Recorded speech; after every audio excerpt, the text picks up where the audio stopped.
నేను ఒక యూట్యూబ్ లో నేను చూశాను. ప్రార్థన అంటే ప్రార్థన శక్తి.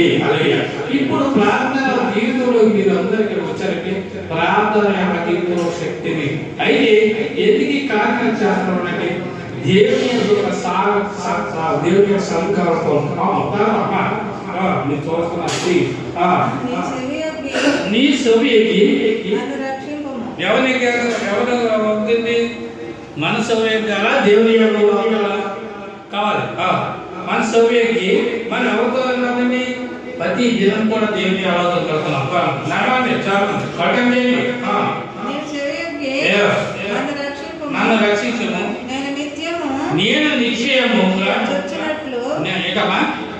నేను నిత్యము చొచ్చినట్లు నాకు ఆశ్రయ దుర్గముగా నా ఆశ్రయమే దుర్గమును ఉండుము.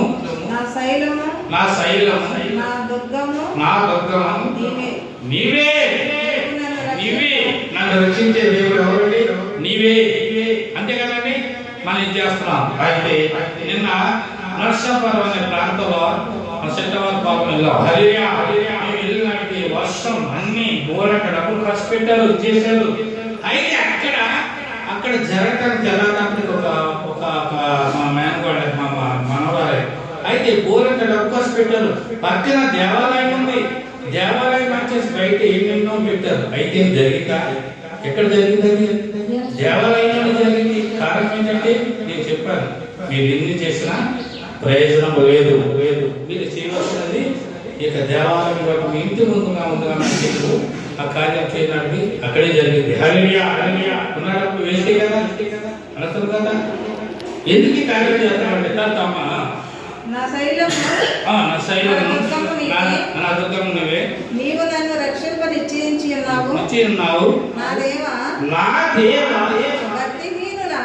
భక్తిహీనుల భక్తిహీనులు ఎవరండి? మంచివారా? భక్తిహీనులు అంటే ఎవరు చేతిలో?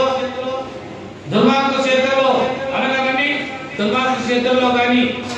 అయితే ఎందుకు కార్యం చేస్తున్నామంటే మన ప్రతి దినం కూడా దేవుని సన్నిధిలో దేవుని యొక్క ప్రార్థన చేయండి. దేవుని సన్నిధి రాయండి. ఏదో వెళ్తాంలో పెడతా ఉంటాం. లోక జీవితం ఏమవుతుందో ఎవరికి తెలియదు.